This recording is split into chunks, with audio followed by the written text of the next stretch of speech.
Okay.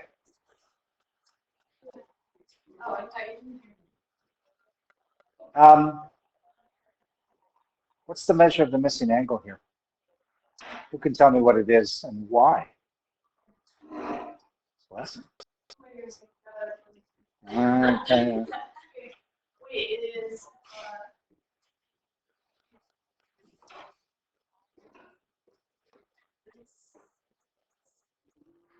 No. Okay, how'd you get that? What'd you do?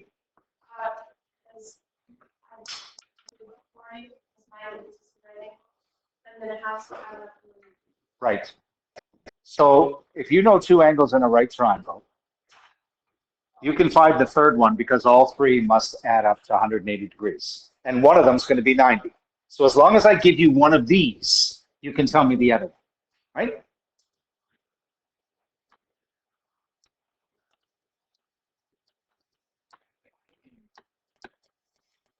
What's the missing side?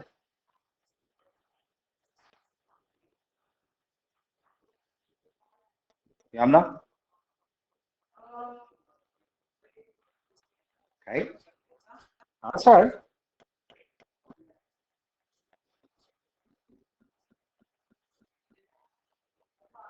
Okay, how'd you do that?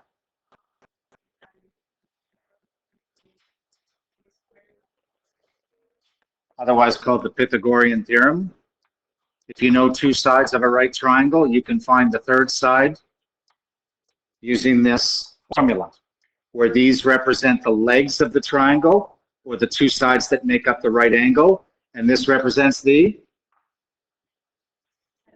hypotenuse, the longest side. So if we do 3 squared plus 4 squared, that gives us 9 plus 16, which is 25. And then we take the square root, and we get 5. Okay, good.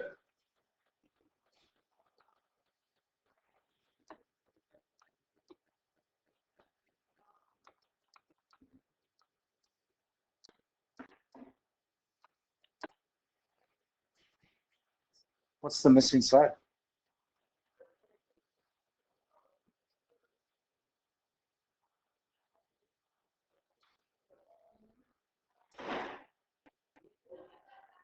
Any idea? You should probably be thinking, no, I'm not sure how to do that because we haven't done it yet. You don't know that we need a new type of math to do it. Okay, when we see questions like this involving right triangles. Because if we know all the sides, we can use Pythagoras. If we know all the angles, or if we're dealing with all the angles, we can use, they all add up to 180 degrees. But when we get a mix of them, it gets a little bit more complicated. So we need some new math. And that's where trigonometry comes in. Okay? So trigonometry literally means triangle measurement.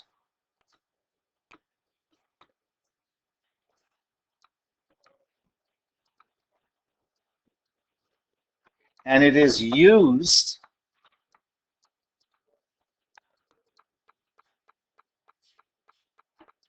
to indirectly find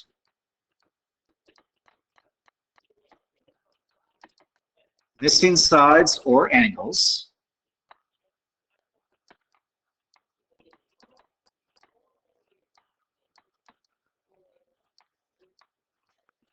in right triangles.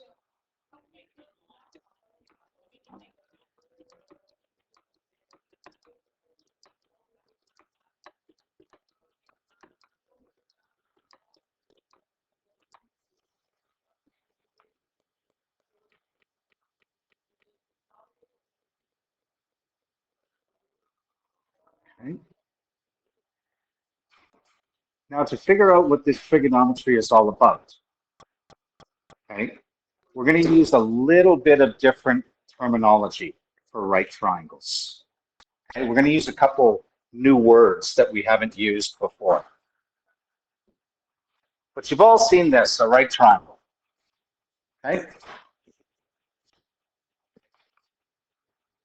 And the right triangle consists of three sides, which I can call as follows. Well, to name a side, we can name its capital letter ends. So I could say AC, or I've also called it lowercase b. So we can call it capital AC or we call it lowercase b. This one we would call A to B, or we've got a little c in it.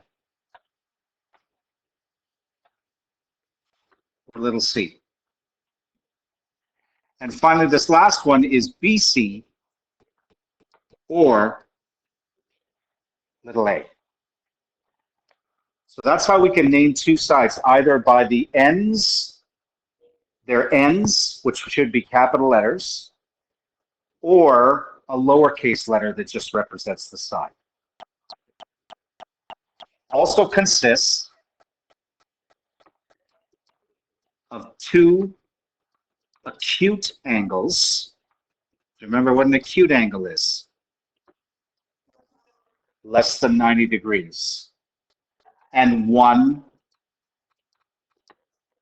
right angle.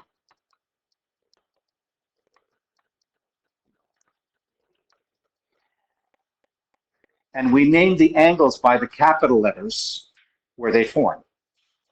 So the two acute angles in this diagram would be A and B. And the right angle, where the little box is, that's at C. So that would be the right angle. Oftentimes, the way we the way we label triangles is we label the angles first with capital letters, whatever three we want to use.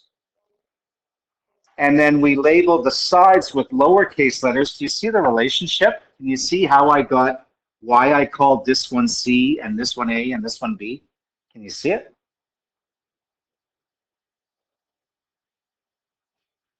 Well, these are the same letters as these, right, Nora?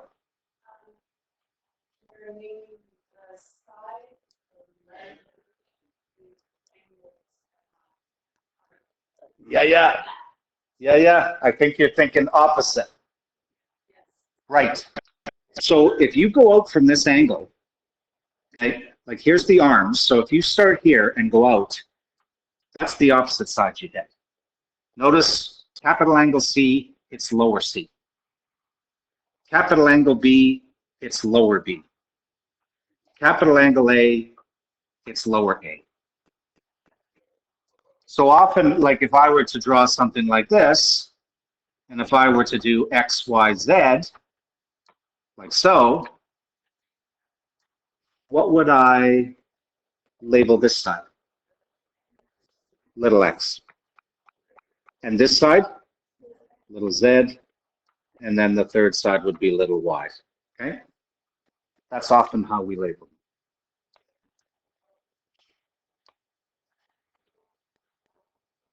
Now, when we use Pythagoras, we always call two of the sides legs, one of the sides hypotenuse.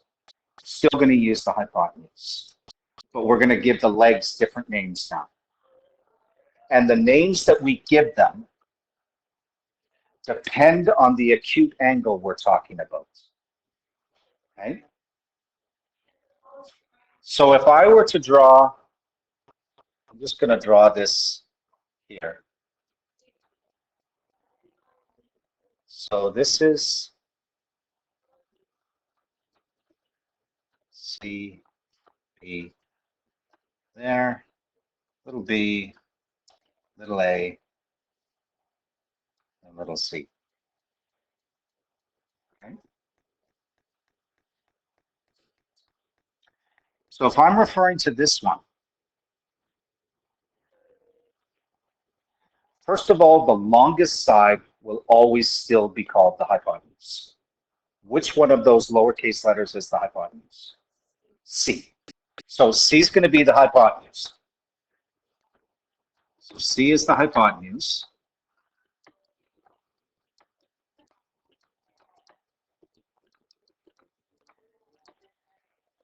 Little a is opposite angle A. So we're going to call little a the opposite side.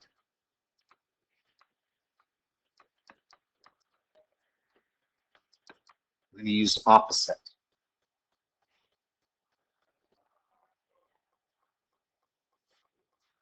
And little b,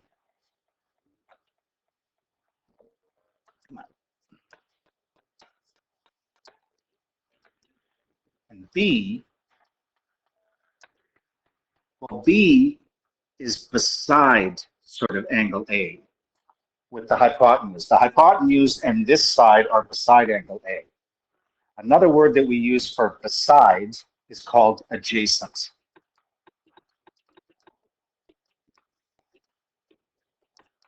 Is the adjacent side.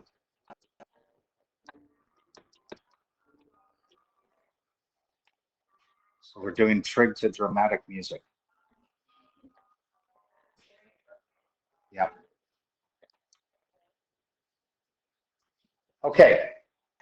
So notice those are the names of the sides when I'm talking about angle A. If I change and talk about acute angle B,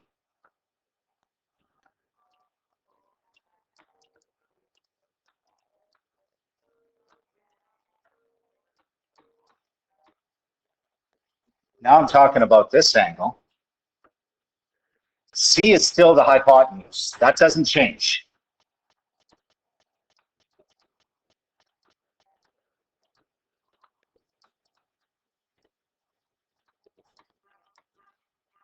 But which side is the opposite now?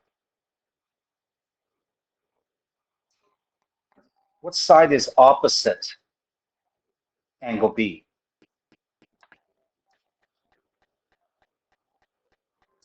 Which side? So this time, little d is the opposite.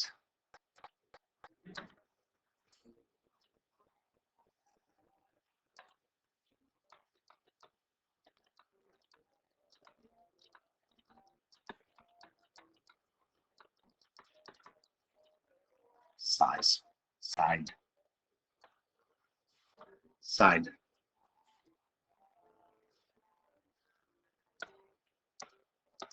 A the opposite. A is. B is. And A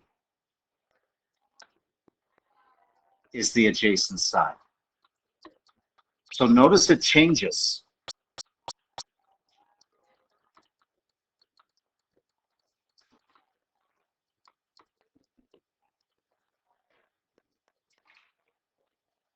Depending on what acute angle we're referring to.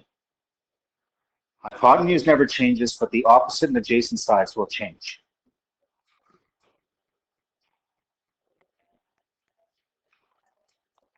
Okay, so let's go back up to that XYZ one.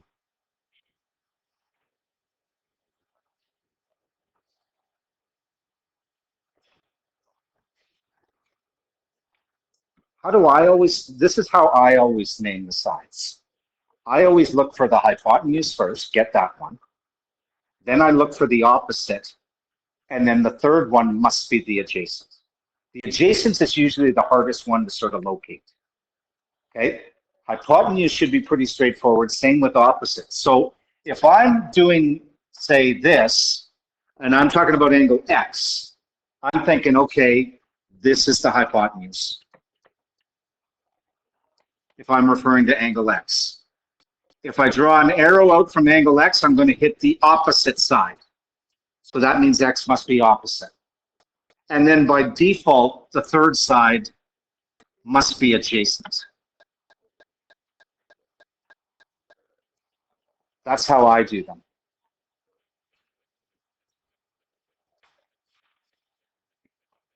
So if I said this,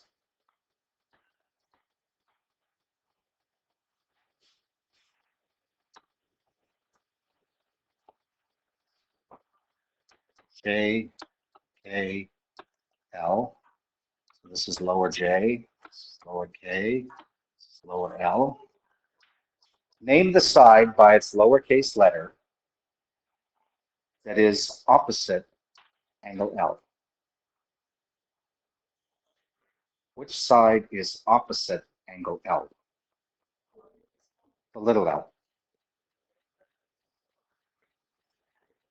Name the side that's adjacent to angle J.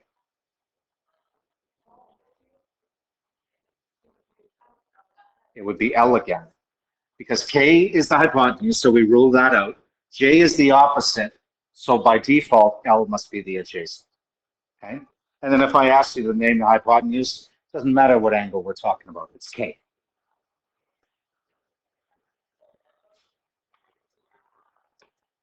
Okay. Hey, stop it. Where am I here? Okay, here we are. Down here. Now that we got the sides, now we can start talking about one of the trigs, or one of the trig ratios. Okay? So in any right triangle, there are different ratios of side lengths.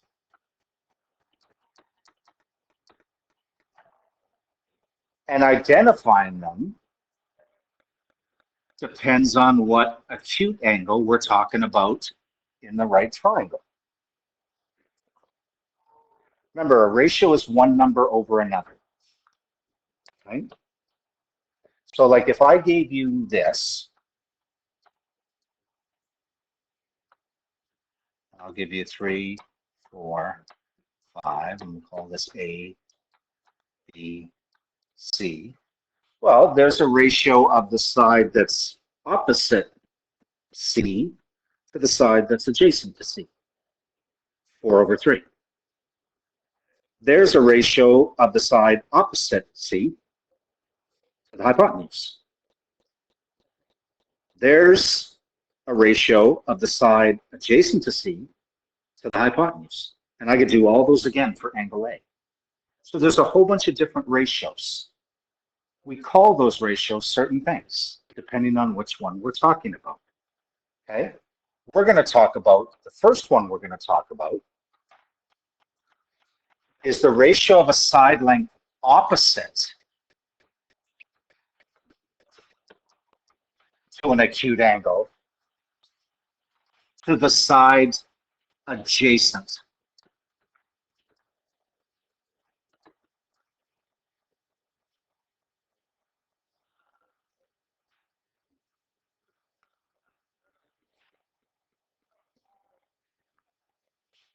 So if I went back to this triangle down here, there's two ways I could do opposite over adjacent. If I'm talking about angle C, or if I'm talking about angle A. If I'm talking about angle C, the opposite side is 4 over the adjacent side is 3, 4/3. If I'm talking about angle A, the opposite side is 3 over the adjacent side is 4. Okay? We give opposite over adjacent a certain name, and we call it tangent. Or, for short, and which is a button on your calculator, tan. I know, it's exciting. New button. Okay. So if I use that right triangle on the previous page, make sure I get the wording right here. Okay. So that triangle ABC, the one near the top of the page. Okay. I could say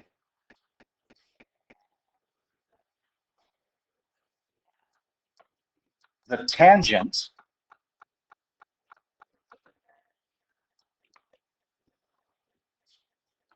of, and let's just pick one of the acute angles, angle A. Well, how am I going to find the tangent of angle A if I'm looking at that triangle on the first one? Okay, is the side opposite angle A,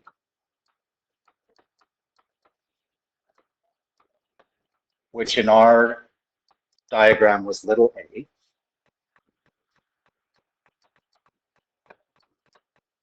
to the side adjacent to angle A.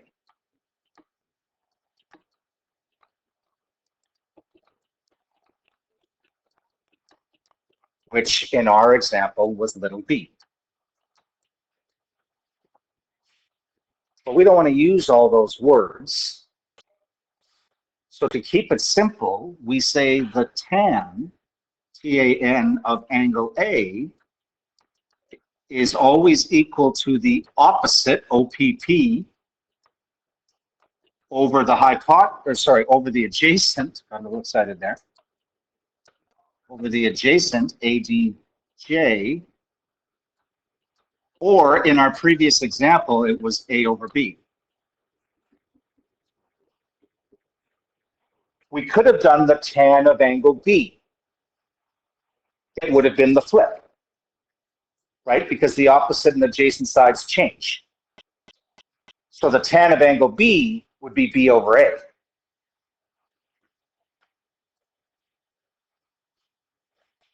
So we can use this. So in order to, like, the whole idea of using these is to find missing sides or angles where we can't use the other math we already know.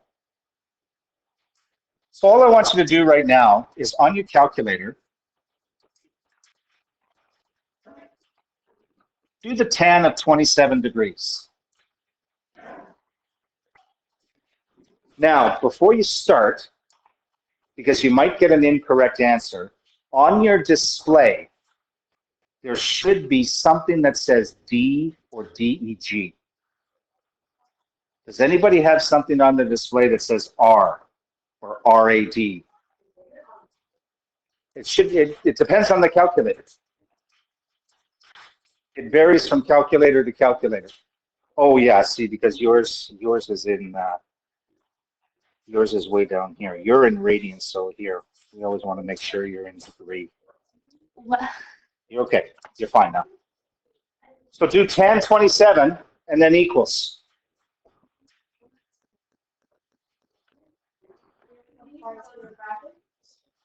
.509. You're fine. Just do tan 27. Hi, how are you? Oh, no.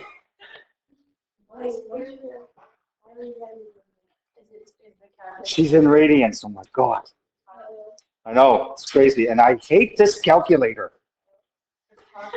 I'm sorry, but I always forget how to set this one up.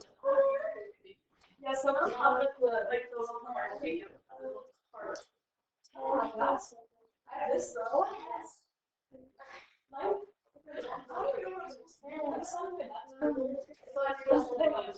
Yeah, I gotta pause the video.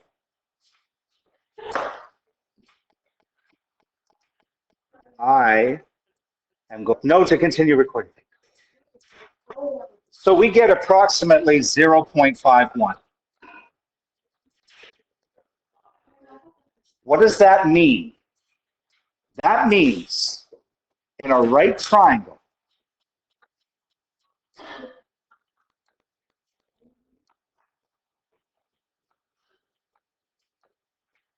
where one of the acute angles is 27 degrees, the opposite side, whatever that length is, divided by the adjacent side, will always equal 0.551. Okay? If you do the tan of 28 degrees, it's going to be a little bit different, isn't it? Because 28 degrees is a little bit higher. Yes.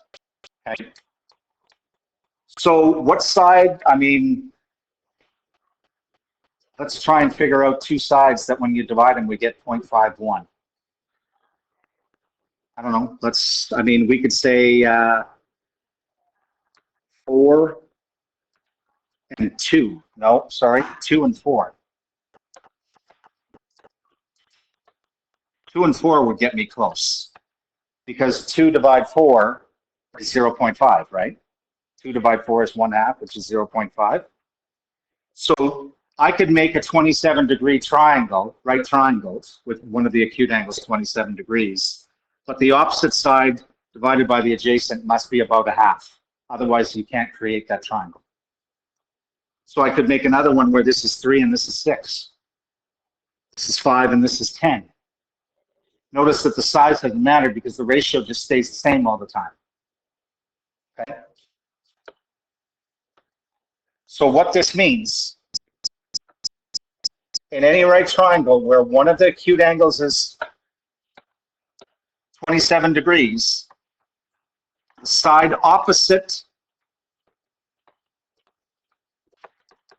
27 degrees divide the side adjacent to 27 degrees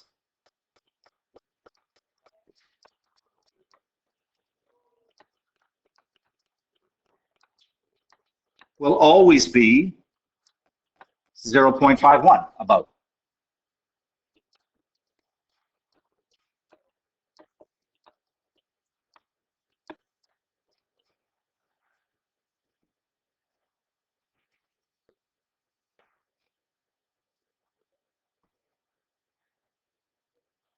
Think of this. What if I gave you that? Can you tell me these two sides? Think about it. It's a bit of a word problem. What's so special about this? Yeah. So what are you telling me about these guys? When I divide this by this, I get 1? They can be the same.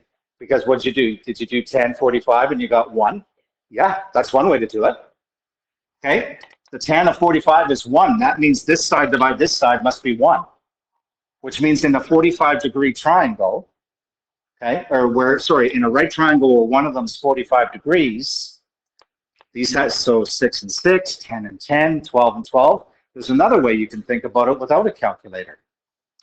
This is 45 degrees. So is that, because they all add up to 180. Not only is this a right triangle, but it is an, what do we call that triangle when we have two angles the same? Isosceles, which means that these two must be the same. You see how it's all connected? Mind blown. I get excited about trig. I love trig. Okay, let's do some examples. That whole thing that I was talking about there was sort of to try and get you to understand sort of the meaning of trig. Okay, rather than just jump in and say, here, do these steps to find this, do these steps to find that. You're not learning anything. All right, so first example, all I want you to do is look at this right triangle, find me tan of D, and find me tan of F. What's the tan of angle D? It is the ratio of what side over what side? Opposite over adjacent. So let's fill in the numbers. What side length is opposite D? 3. Over the adjacent side?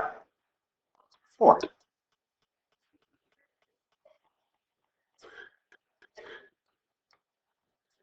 What about the tan of F? Again, it's going to be opposite side over adjacent, but things are going to change a little bit. What's this one going to be? What's the opposite F? 4 over 3. Good.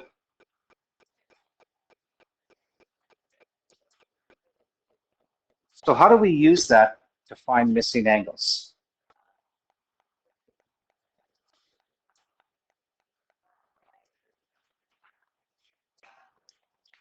like I've told you that the tan of 27 degrees is equal to approximately, actually you figured it out, I didn't tell you. Okay? But how do we figure out what the angle is if, yeah, well, how do we figure out the angle if this is missing? So what if I said tan of A equals 0.67? And I want to figure out that side. Okay? Isn't this an equation? Isn't this an equation? A very simple one, tan A equals 0.67. Don't I want A by itself? How do we solve equations? We do inverse operations to get A by itself, right? The question is, how do I get rid of tan?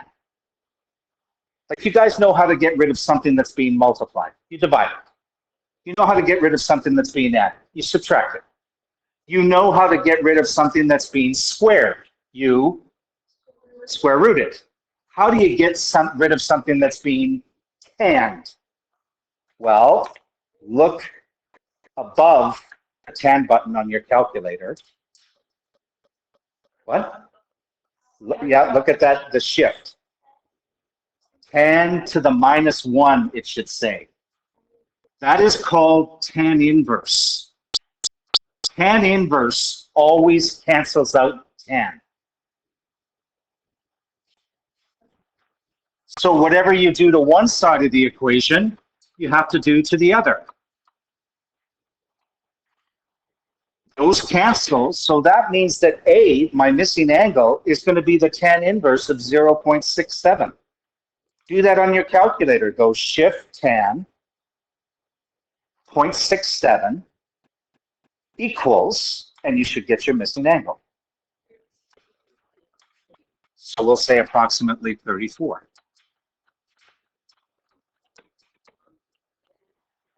Trig is really just equation solving. But like I said, we're using some new words, okay? So like I said here, we need to work backwards to undo the tan. How do you undo tan? By using tan inverse or looks like tan to the -1.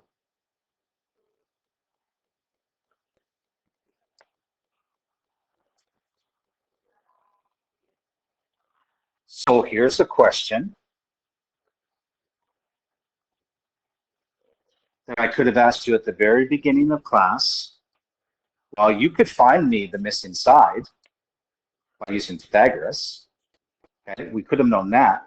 But before we talked about trig, you couldn't have found me these, but now you can.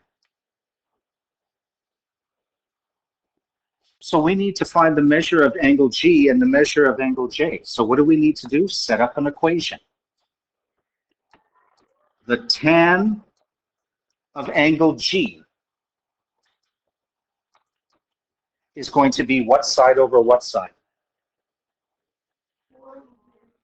4/5. How do I get G by itself? Tan inverse. Cancels those out.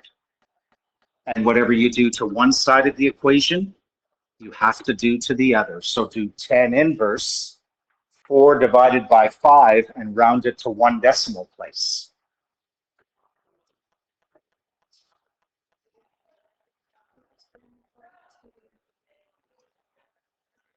What? 15.2?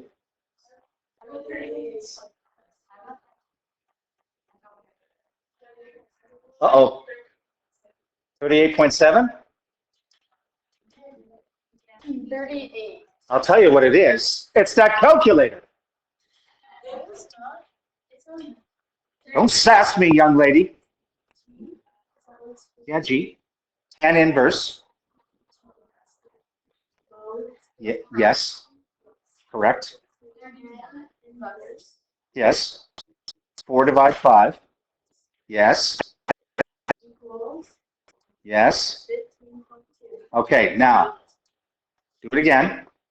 Tan inverse, but don't hit equals yet. 4 divide 5. Close the parentheses. There should be parentheses there. Close parentheses. Oh, come on. There was no open parentheses in the first place.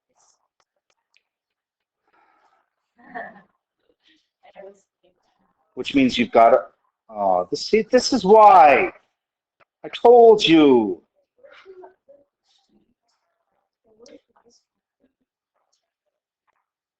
See, if I go 10 inverse and then open parentheses, 4 divide 5, close parentheses. See, if I do that, you're going to have to do that. Wait, what do you have to do?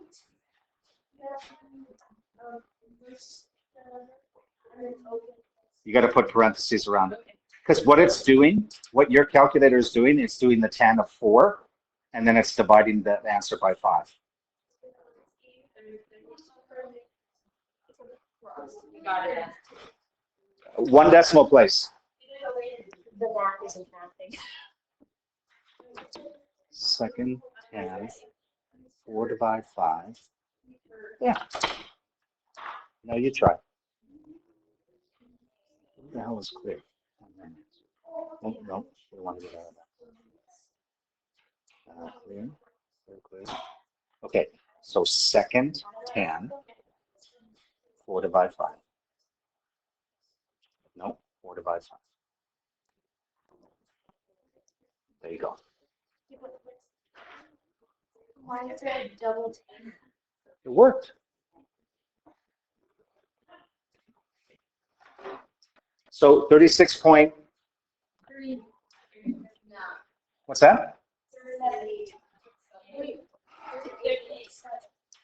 It's approximately 39 rounded. 38.7. I said nearest 10th. Oh. Nearest 10th. Well, why do we do the other one? Sometimes it changes. Oh, okay. All right. So, J. Tan of J. How am I going to find the tan of J? What's the number? What are the numbers? 5 over 4. Now solve.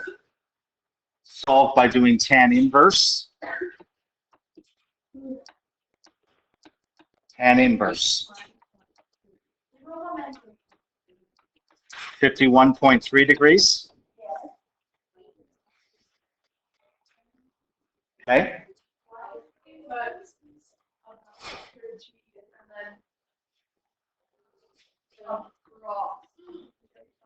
You good now? Because it is approximate. I mean, we should use the approximate symbol. If you put equals, I'm not taking off anything. We're okay. We're all okay. Okay. Now, there was another way we could have found J. Because I knew the two angles, 38.7 and 90, I could have just done 180 minus 90 minus 38.7, and I would have got that. Well, it's probably about the same amount. Okay. Okay, one last, we're not going to finish everything today, but one last thing that we will talk about. One spot where trig is used, solar panels. Okay. How do you get the maximum use out of a solar panel? It depends where you live. That dictates the angle that you should be putting your solar panel at. Okay? Because if you live up north, and if you put your solar panel flat, you're probably not going to get maximum usage out of it. Okay? Just like if you live near the equator, and you put it up like that, you're not going to get maximum usage out of it. It all depends on how the sun hits, and that depends on where you are. Okay? And to find out where we are, or where sort of like what angle to put a solar panel at, we refer to that as angle of inclination. Think incline. Incline means to sort of rest like that. Okay? So the angle of inclination of a line or line segment is the acute angle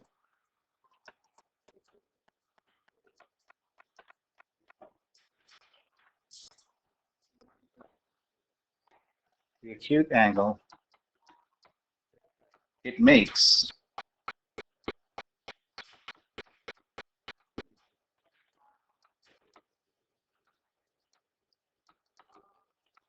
with an imaginary horizontal line.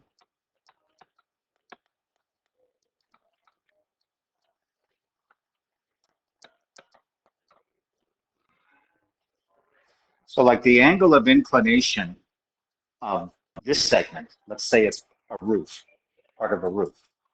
How do we find it? Well, from the bottom of the segment, we draw an imaginary horizontal line and we measure that angle.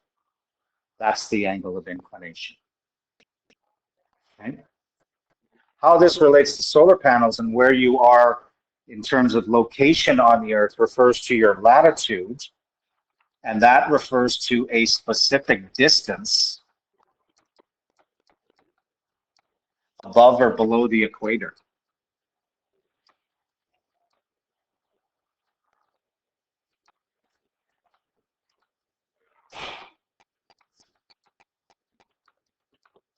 So if you're at the equator, you're at 0 degrees latitude. And as you start going north, right, from the equator, then you would be, 2 degrees above, 5 degrees above, and then you keep going, and then you keep going further north and further north, you keep going, okay?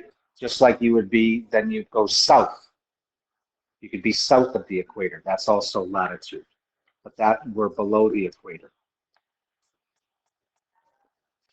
So the latitude of Fort Smith in the Northwest Territories, I can't remember what we are. I think we're around 52 or something, 52 degrees.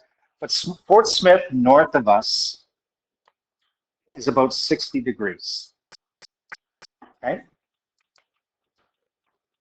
Here is a house that is built in Fort Smith. We want to determine if it is efficient to put a solar panel on the side of this house the way it stands right now. So what I need to do is I need to find the angle that the solar panel inclines at, or the angle of inclination. And what is it? It's the bottom with the horizontal. So I need to find this angle. That's the missing angle I need to find. And notice this missing angle is part of a right triangle,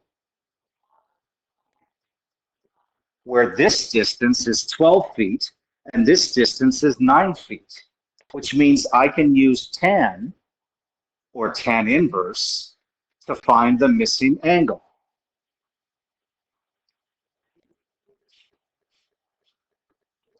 What is the tan of x in this diagram?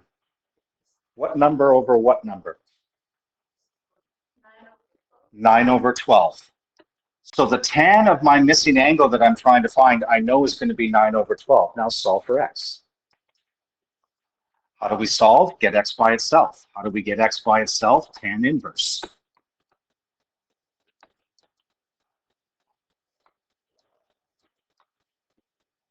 And we can go nearest degrees. 36.8. Somebody else get that? Or 37 degrees? Yeah, 37 degrees. Here, I'll be correct.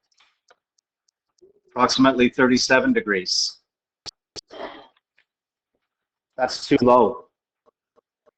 Okay, that would be better for a house in the States, right? Which is south of us.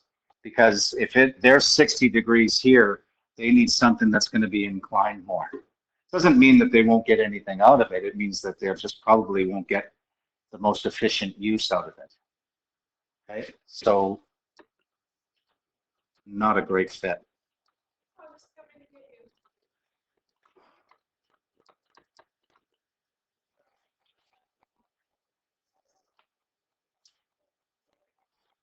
And let's finish this up next time. Okay, so we'll leave it at that. Nope, nothing yet. Talk about that on Tuesday.